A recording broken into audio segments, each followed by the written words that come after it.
helps us run our poetry and writers group.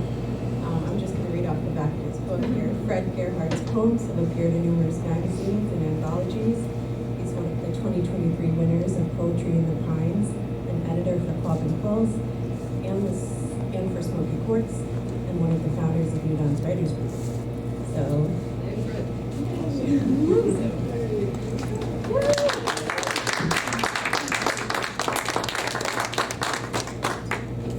thanks.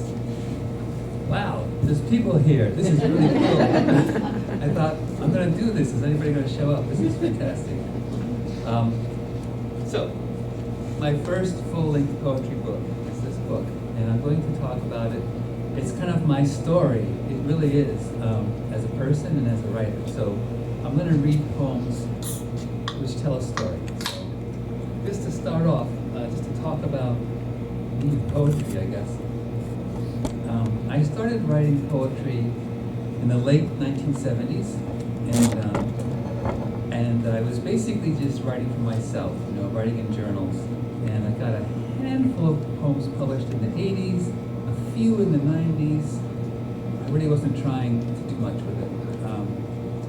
I was kind of following Jack Kerouac's advice to have scribbled secret notebooks and wild typewritten pages for your own joy. And that's exactly what I was doing.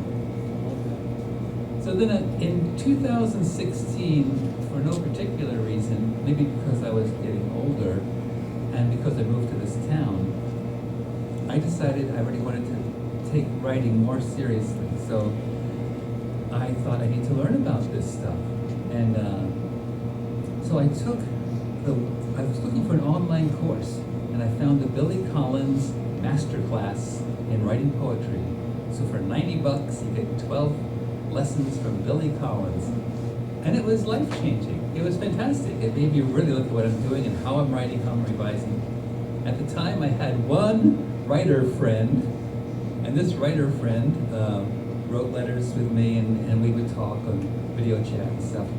But that was very helpful because I needed somebody to bounce ideas off of. And I get a lot of feedback and ideas about things to read, things to do with my writing. The biggest thing that came out of that was that she challenged me to write every day. And I've done that. It's been really, that's also been life-changing. And the last thing I did is I decided I wanted to be in some kind of a writer's retreat.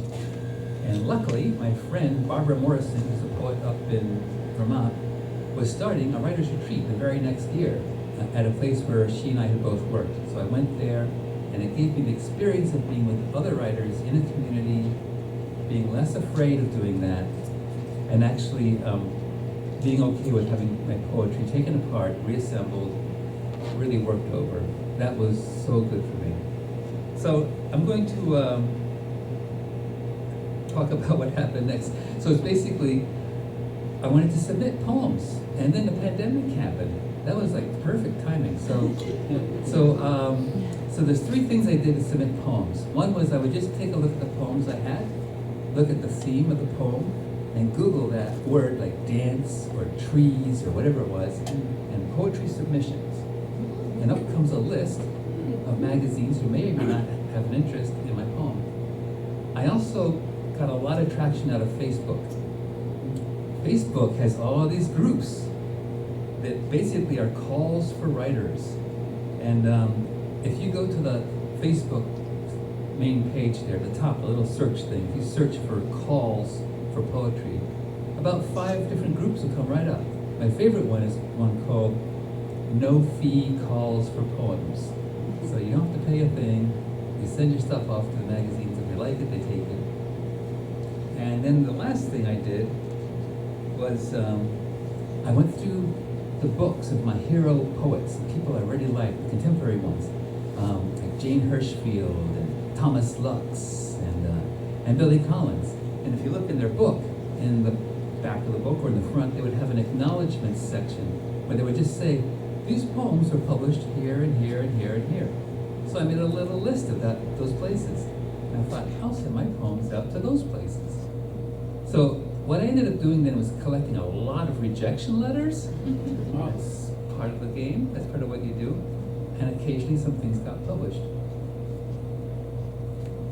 So, realizing at some point that I had one writer friend was a problem. So I decided I needed to have a community, to be in community. And so one of the first things I did is I looked within an hour of where we are and online. And I just found that the Worcester County Poetry Association was huge, and they're doing a lot in Worcester. We are in Worcester County, so we count, we get to be part of that. So there was community. And just north of us in Peterborough, New Hampshire, is the Monadnock Writers Group. And we can see Mount Monadnock from Meeting House Hill here. So, we're in the Monadnock region. I had to check that out. I was like, I'm not from New Hampshire. Is this okay if I hang out with you guys? Like, absolutely. So that was wonderful. And then I found other communities here and there, smaller groups. But those were the main big ones that connected me with people. So then, in those groups, they were all doing open mics. And there are open mics all over the place. The Worcester County Poetry Association's calendar of open mics is huge. It's like something every week. You can read your poems every week if you want to, someplace in Worcester County. So I read my poetry a lot. And I read north of here too. Monadnock Underground is a small group of young people doing Poetry Magazine. Monadnock Writers Group. And as I read, I kept running across this novelist, Carl Mabzino. And Carl was reading from his novels. And he would see me and I would see him. And I liked his stuff. He liked my stuff. So one time after a reading in Peterborough at the Toadstool bookstore, if you know that bookstore, it wasn't my poems, it was just some other poets. And we were just both there just to see them. I was looking at the poetry books, and I'd already sent out some of my manuscripts, like a potential poetry book manuscripts to various small presses, and collected more rejections. So I'm looking at these poetry books, and Carl says, I run a small press here in Peterborough, Khotso Press. Khotso is a South African word for peaceful. So Khotso Press. And he said, I've heard you read your poems, I like your poems, I would love to publish them. So I had the publisher approach me just because I was out there with my stuff reading it, and so that's how that got started. So then right away I had to actually make a book, and I had about 100 poems. I wanted to make it, a really good book, and Khotso Press had published a number of novels and only one other poet, Jack Hitchner. So I was only the second poet for that press. And so I basically spread out my poems, I printed them all out, spread them out all over my floor, kind of like that scene in Little Women where the poem with pages are everywhere. And I spent my time looking at them, thinking, wait a minute, is there a theme? Do these go together? Are there groupings? Is there a story? If you put a book together, what poem on one side of the page, one side of the book would look good with another poem, like would they flow? And I came up with a few different sections, so I'm going to walk us through those sections tonight. And there is kind of an arc to this story. It starts with, I'll just read the poems, I should just do that, because it's a story. Oh, I should talk before I do that about this book. So, the cover of this book has an amazing painting on it. So, I saw this painting on a wall my friend's place. It's huge. It's like this big, about this big and this big. And this is from my friend Greg, who's here tonight, and Helen, and their daughter Sophie Januszewski is an amazing artist. She's a high school student. She's applying to colleges, including art programs, but other things. She's just wicked smart too. But I love this poem, this painting, and it fit with a lot of my poems. And she showed me a picture of the photograph she'd taken for this, and it's very nice, but it's not nearly this cool. There's a lot of kind of movement, this kind of swelling thing happening in here. It's alive in a way that the photograph wasn't. So, this was going to be the painting. And Carl at Khotso is really good at making covers. So he said, well, let's take the colors out of this. So some of the red in here is up above here, so it draws everything together. There's some sort of indigo, purpley blue lines happening in the deeper waves. And this blue down here kind of accentuates that, brings it out. And he did this cool thing then where he took part of it, put it down below, so it looks like it's flowing farther down for the part with my name. So I'm super happy with the book, with the cover. And now I'm just going to read from the book. Let's see where I should go first. I actually tried to be organized with this, so I actually have cards with things to tell me what to do. Yeah, of course. So, the first section of this book, there are 5 sections, and I'm going to read just a handful of poems, just a few from each section, and talk about them. The first section is called Dancing Through Pine Woods. Now these are poems about dance, and they're about nature in forests and woods. And the reason that I'm going to read about dance is that dance, I probably wouldn't exist if it wasn't for dance. So my grandparents met in the late 20s and early 30s at the big band dance halls in Pennsylvania, going out to dances every week. My parents met folk dancing at Penn State, and then they taught it all my life, so I ended up growing up dancing. And then I went off to a dance camp called Pine Woods, where I met my wife. So dancing is pretty integral to who I am. So this poem, Dance.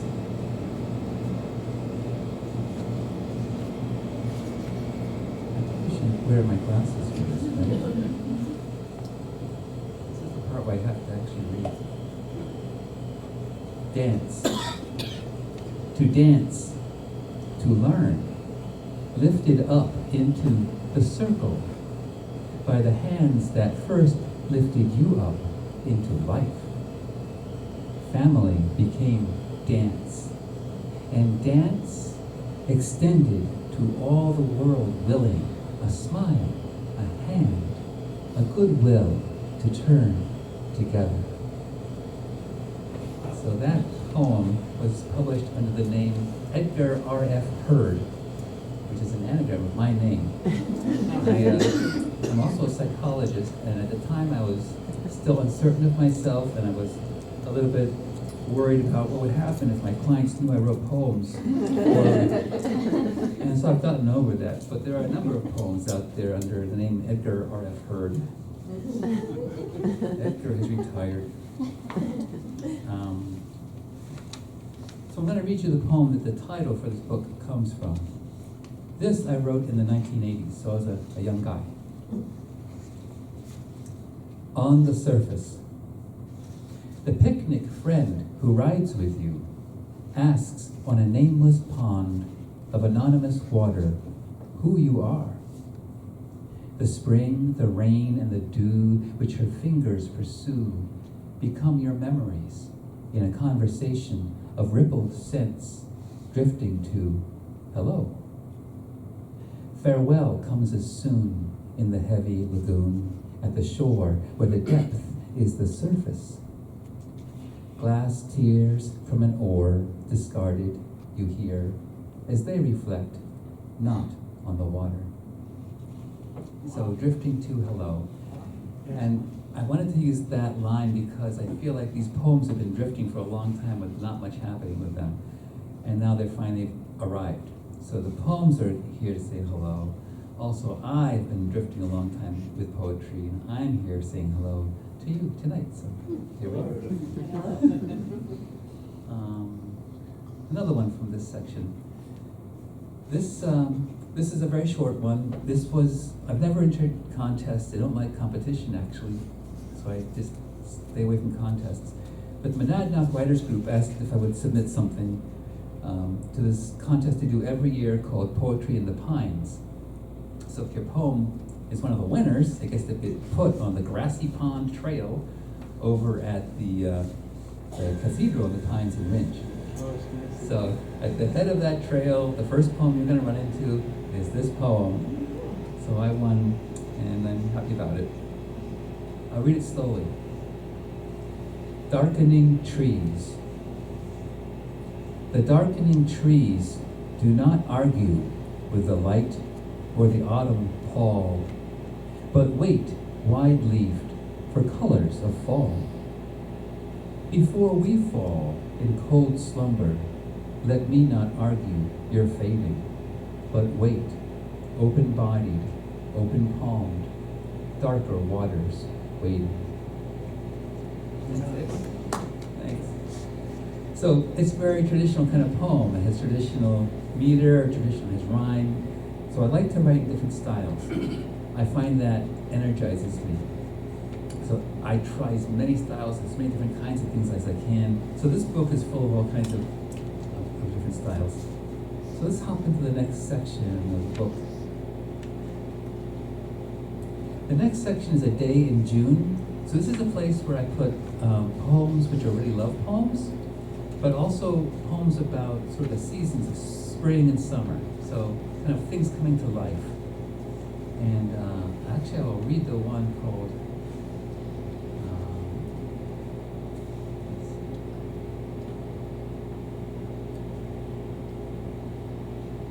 I'll read this one. This was an experiment. This is after E.E. Cummings. So I like to write in the style of my heroes. E.E. Cummings is one of my heroes, but there are poems in here in the style of Emily Dickinson and Jack Kerouac and all kinds of different people. So this one is in the style of E.E. Cummings, and it's kind of interesting visually to see. And it had to do with my obsession with the word "and." I was just thinking about the word "and" this poem came up. I and you, separated by and, alone. I, you, have no shadow. I and you do not cast and holds until eternity do we meet. I and you orbit belief. So a very different kind of poem than the last one. And I'll read the last one of this section. It's a short one. This one I wrote when I was pretty young. It's only 6 lines. Shadow fences. The shadow of her eyelash falls upon her cheek, lighter than your touch. A sword of innocence, it falls upon your heart, and you shadow it with touch. Very good. The next section, the third section of the 5 is called Autumns. So I've always been enamored with autumn. Every year I write poems about autumn. I can't help it. Something about autumn gets me all wistful and feeling like writing. So this section is about autumn, but also about loss and grief. So this is where these poems go. Yeah, so I'll read this one. It was exciting to me to get this one published because I'd gotten a few published in the US, and this one was picked up by Sylvia Magazine in the UK. And I thought, my poem is in the UK. That felt very cool to me. I don't know why, it just really did. So it's a form that I might have made up. I'm calling it a fold poem. So it's gonna go down through a number of words and concepts, and then it's gonna unfold the way it came in. Some of the similar words and concepts are gonna happen, but in that process, something new happens to the whole poem. So, autumn will come. I will be broken hearted. It will be all right. All right, being broken hearted, I will it. But anyway, autumn comes.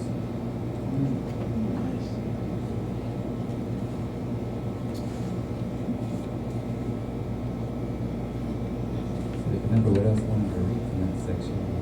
Oh yeah, this one. So this is kind of the journey of me publishing poems too. So this next poem is called Atmosphere. But what excited me so much about getting this one published is it was published in Pif Magazine. So Pif Magazine happens to have also published Billy Collins. So I was like, I'm in a magazine that Billy Collins was in. Woohoo! So it's like, I couldn't believe it.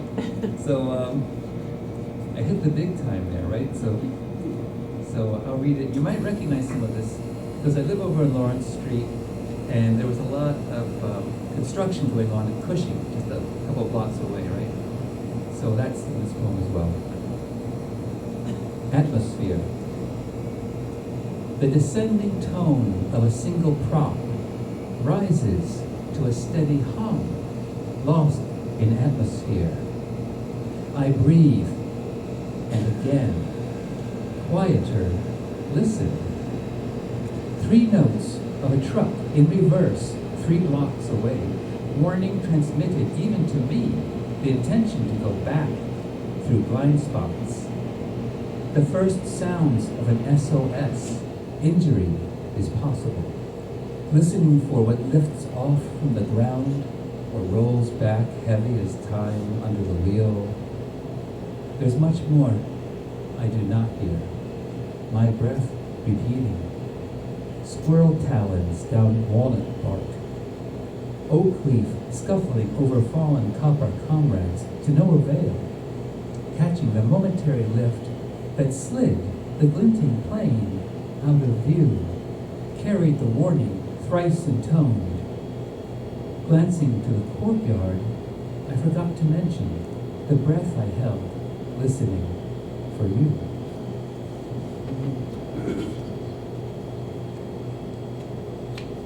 So one of the coolest things that happened to me when I started looking for community was I got involved with Club and Quills. So Club and Quills people are here tonight. It's good to see you here.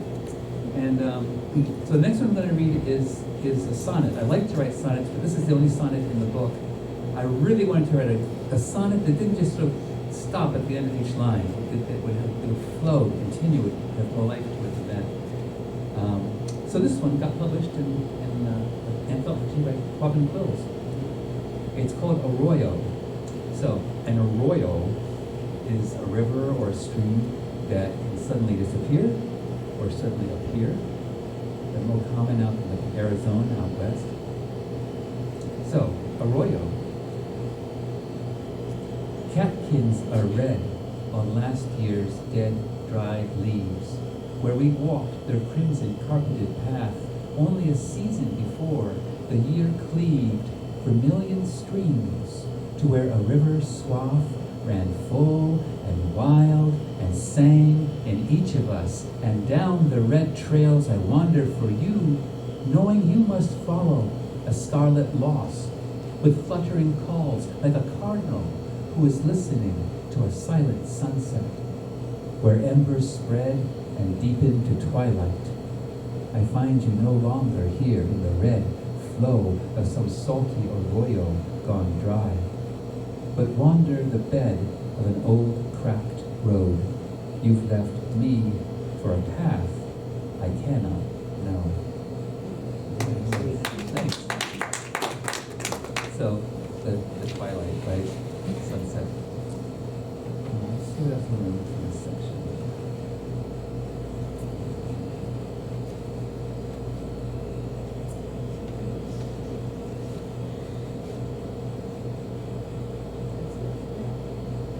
Let's head on to the next section. So, I know that would give us time for questions at the end too. So, the 4th section of this book is called Revelations. So these were poems that were all sort of internal things going on. This is where the spiritual poems are. It's where the poems about how you feel inside, from deep inside are. So spiritual poems is where the weird poems go, but weird in the good way, and like the Shakespeare Weird Sisters way, you know, like the uncanny. So some scary poems are in here as well. I'm going to read a couple of these. Oh yeah.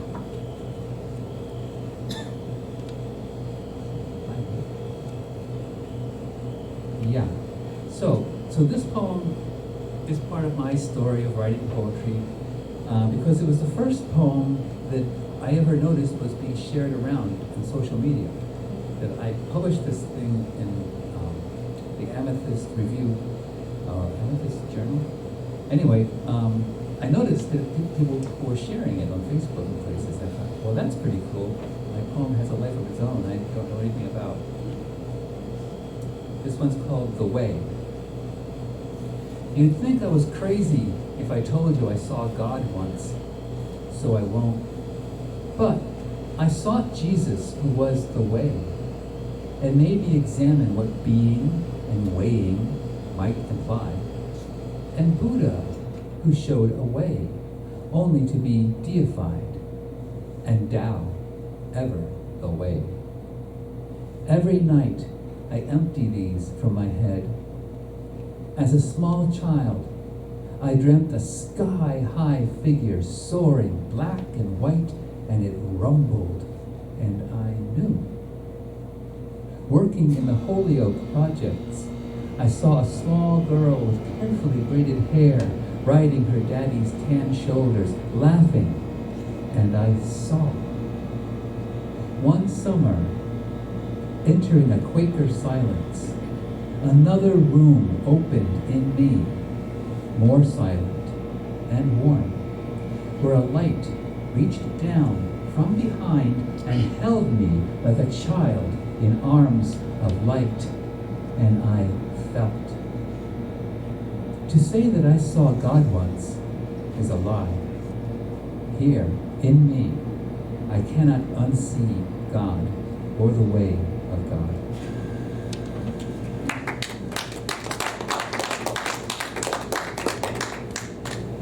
So I'm going to shift gears here a little bit. If I can find it. Yeah. So this one is just a more experimental poem. This one is really based on the Patti Smith. I love Patti Smith's poetry. Her songs are great too, but her poems are just mind-blowing. So if I was going to go to a poetry slam, I would probably read this one. It's called New Vision. And it starts with something which is just patently untrue. New Vision. I am not wearing my glasses for this. Blind as faith, I chisel a tune up for revisions and visions unclarified by eyes and lenses hemming away at me. There are sweet babes in this sovereign world, rain of brimstone men in houses white as snow-blind light, struck dumb enough to rain hell on the small dells, tenements, tenants, hovels, and tree houses in the heart of trees, run through like Jesus' hands and feet, are babes sweet.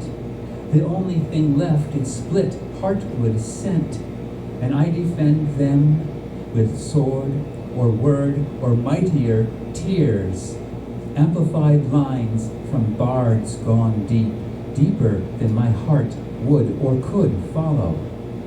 I fall and lead a less quiet desperation to protect hope's small cry, born this morning to a masked world ruled by red-brimmed death, when life is the thing with wings, every small feathered fluttering babe placed in your palm uncurls your fingers. Look, look, the birth line, death line, crossroads, all the same. Your tender palm, warm, capable of rounding capes, unmapped, topographical hands of good hope with rivulet veins, open-fisted, rising. We are the same, palm to palm in the Allemande caress, whispering to a night, breathing copper zinc inhalation through old screen doors, and all that insomnia waiting for dreams to see, really see a new vision.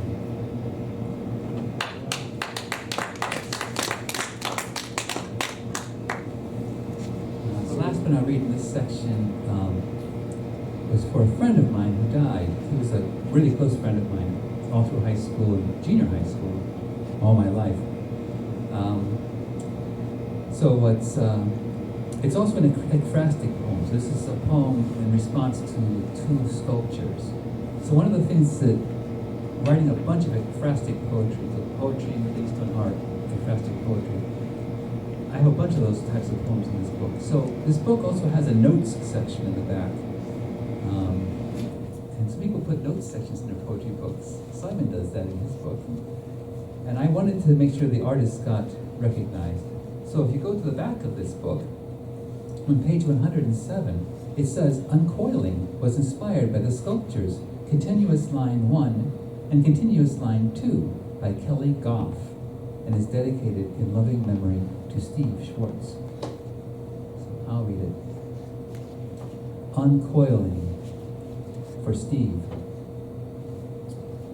We hike this hill together as the morning soul streams. I'll start again. We hike this hill together as the morning streams soul in the month of solstice. Ascending souls, we rise by rushing thighs through rippling wheat, wild and sweet grasses unnameable. To the crest, run, pound the ground, to rise, to arrive atop the mowed meadow mound. The tangle in me, tangling you, blood thumping fluid valves through heated breaths in rising breast. Wasn't it you who told me, in each of us there is a small sea and a blaze to set free? My small heart parts a red sea, cupped in my furnace chest, again, catching my breath, catching in the thing about talking or walking with the dead as you find them in everything, even this mountaintop, you untangling our lives to two strands to stand guard over the swath of us. One, the ocean aquamarine, the other fire burning orange, and in between I ask you, how do I follow? How do I find you to weave again water and sun? Silence, dripping the tipping year, the ocean in me reflecting your flame. Both point to the sky, we fly, you replied, and gazing to the rising haze, a cloudless blue continues to move up and through, uncoiling me to you.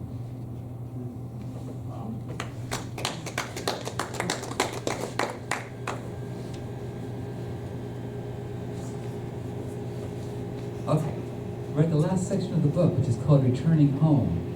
And these are poems about homecoming, coming home in various ways. It's also where all the travel poems are. So the poems in this section start off with outer space things, like comets and things happening in this part. And then it comes down to like, well, now there's things coming down to Earth, like there's rain coming down. And then you're on trains and trolleys. There's a lot of trains and trolleys in my life, so they're in the poems. And you end up at home. So I'm going to read, find it. Yeah, I'm going to read this one, partly because it's just so fun where it got published. I need a card for this. So the poem is very small, and I am a psychologist, and some psychologists here might know. Psychologists would probably be too humble to say that they really don't want to do this, but they all want to be published in psychological magazines. They want to be in those journals, you know, having that credit. So I'm actually published in one of those journals with this tiny little poem. So the journal is called Attachment, New Directions in Psychotherapy and Relational Analysis. So that's almost as long as a poem. This is a handful of poems in this book about therapy, because I'm a therapist. It's called If I Say I Am Afraid. And if I say I am afraid, you will not know what it is, and vaguely be looking beyond me to that strange light I never see. But perhaps I am casting shadows of me and you, not seeing me, not really.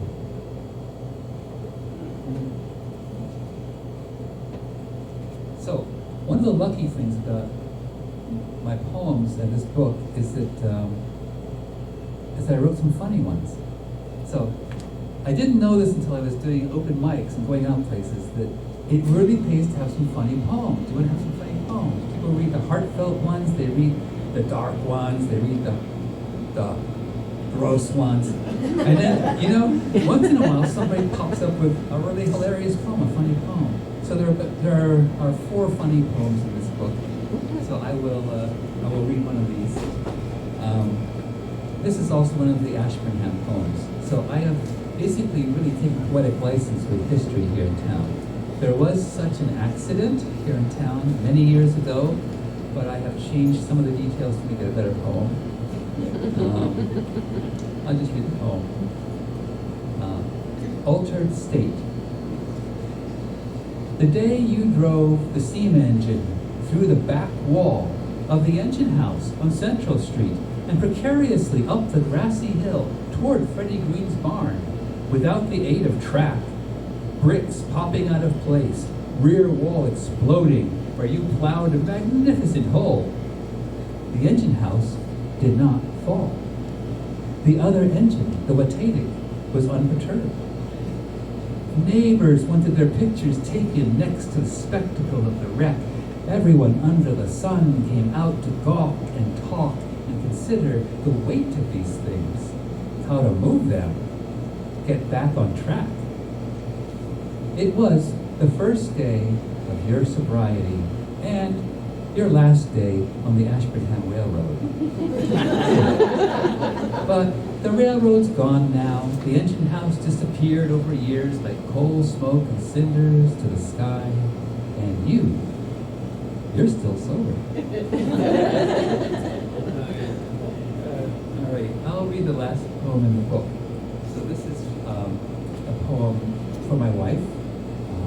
It's called Returning Home by Pleasant Street. And it kind of makes this whole book a circle. It kind of closes a circle. The beginning of the book is about the place where I met her, Pinewoods, and it's mentioned in this poem. This is also a tour through town, so it's a circle in another way.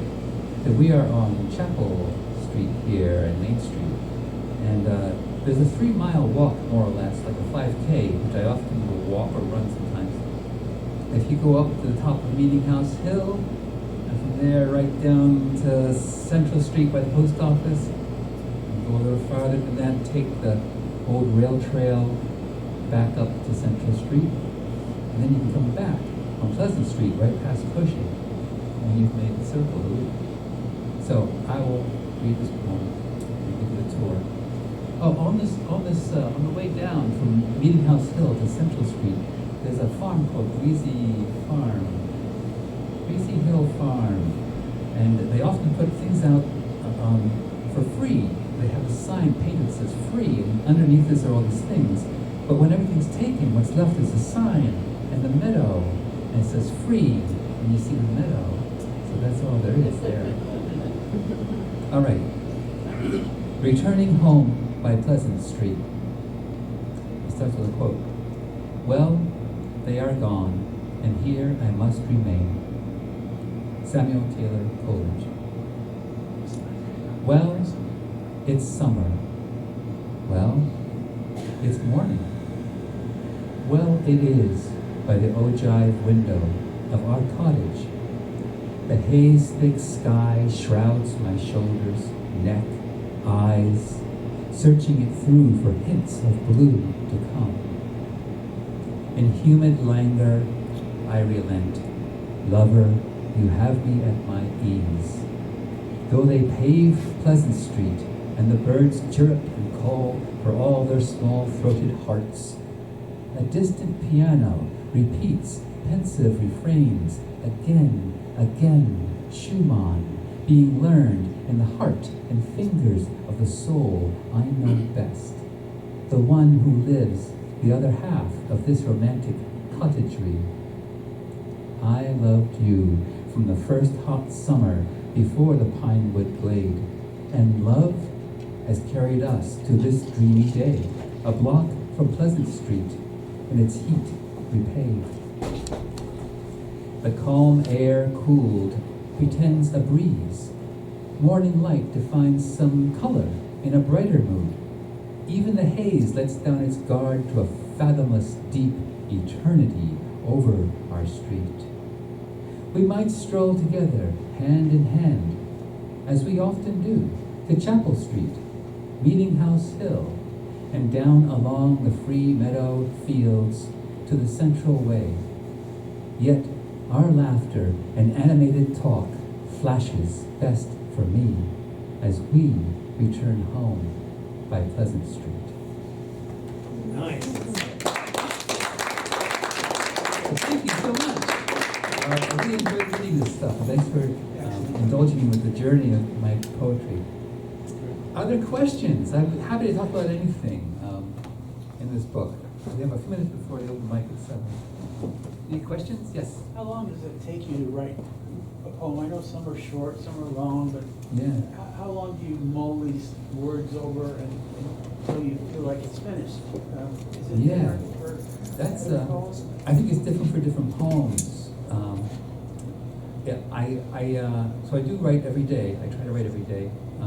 And when a poem really wants me to write it, when it's pretty clear, like I am moved to write a poem, 20 minutes later there's something. But then it has to get worked over. So it gets a lot of revisions. Most of these have been revised a lot of times. And sometimes that means just returning to it like right away or the next day. Sometimes it means letting it sit for a few months and you kind of go back and think, what was I thinking? Or this has to go, or this has to be changed. So it can really vary. Thank you. Yeah. Other questions? Yeah, you write every day?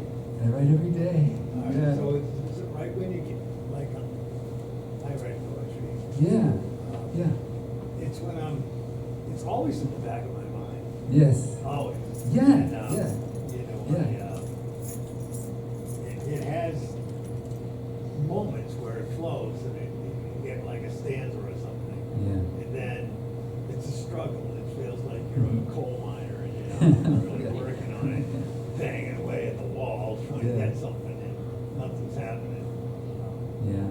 But it takes me a good amount of time. Yeah. It takes me about a month once I start to Yeah. really get a poem that I like. If I don't like it, I don't call it a poem. I have to like it. You have to like, before it gets that title. That's fun. Yeah. I like that idea. Yeah, no, I won't. Yeah. I won't. I'll just say it was a bunch of stuff, and What- then the organization of the ideas. Yeah. I go, well, this is a repeat of that. And Yeah, that really right. is saying, exactly what this is, and then putting it together in a story. Yeah. Where it doesn't make sense, but to say this here, Yeah. and then it doesn't. It has to beginning, a middle, and end. Yeah. Yeah. No, I have had that same experience. And The writing every day, I think. Yeah. I'm gonna try and do Yeah, so my friend challenged me to do this. She said, you should really write every day. And I took it to heart. I've been doing that ever since. that. Got a little timer, you go 15 minutes, I'm you done. should- no way. I used to tell myself I had to have like an hour, but it was really hard to do. And so there's a book by the poet Kim Adonisio called, I'm going to forget what it's called now. It's about writing poetry. She's got 2 out. The one with just her own, one with Dorian Locks. The one just by herself, she says, write every day, give yourself 20 minutes.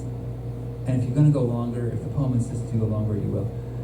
But that gave me permission to just like think, I only have half an hour, what am I going to do? Like to sit down and do something. So that helped a lot. It's funny, when I think about writing before 2016, I look back at my journals, because I typed them all up just to have them. I would average maybe 40 to 60 poems a year, more or less. Really, that's a lot. But sometimes less, like a lot. There's one year where there was like 9 poems, must have been a bad year. I don't know. But since doing this, writing a poem a day, what happened was you write more than that, because you get moved, you have other ideas, maybe you write 2 or 3 poems. So I end up with over 500 poems a year now, which is interesting, because I don't care if they falter, if they go by the wayside. It's kind of like, well, there's a pretty good stanza or 2, it's not going anyplace, who cares, on to the next one. But the thing is, I've scribbled so many things, I can use it somewhere else. Totally, yeah, I do that. The little pieces, like, you can think, oh, that'll fit there, and you know Yes. it's there. Oh yeah. Yeah. I catch myself not knowing, not remembering that I'd written. wrote this poem before, and I rewrite the poem, and I think, this is so familiar, but it's maybe a better poem, or it's the setting. It's the phrases themselves sometimes. It just sounds so good in one place. Yeah, I love the music of language, and that's, yeah, the phrases can be so good. Did you say the music of language? Yeah, yeah. Oh, that's deep. Oh, I don't know. I think about that. I got that from Billy Collins, actually. He said there's a few different joys of poetry. One is dance, as the rhythm, and one is music, as like the sounds, which can be rhyme or alliteration or whatever, just cool sounds like leading to the poem. Yes, you. Now that you're an accomplished published poet, what does the future hold for Fred Gerhard? I think it's all done. This is a wrap. More poems. Actually, what's happening right now is just I've got a bunch of poems which I feel like are actually I've improved as well. I like these poems, but I'm really loving the new ones, so I'm going to keep submitting them to magazines this whole next year. So.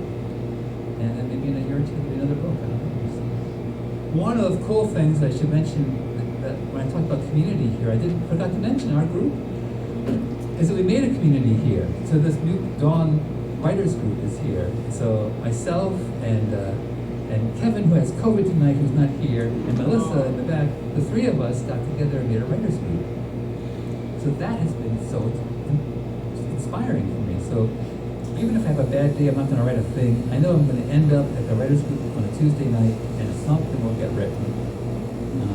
So it's a pitch for the group. So the first 3 Tuesdays of the month are fiction, and the second one is memoir and nonfiction, and the third one is poetry, which is me, and the fourth Tuesday is this, a reader like me, and an open mic to follow. So we're going to do open mic after this.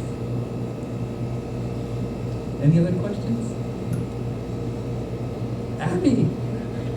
Yes? I like the categories, the 4 categories you have in there, and I was wondering, did you sort those for the book, or do you consciously try to write in different categories? Yeah, it's pretty unconscious. The book, I have to think about what am I writing about, and I write a lot of poems about various things like nature and love poems and autumn poems and poems about loss, poems about trolley cars and trains and all kinds of craziness. It's all, I had to put it together. I had to think, what are the themes? What are the main parts of this book? All right. Well, thank you for coming out. I'm going to sell some of my books over there if anybody wants to buy them. They're actually for sale. And then we're going to do the open mic right after this. Take a little break. We'll take a little break. Yeah.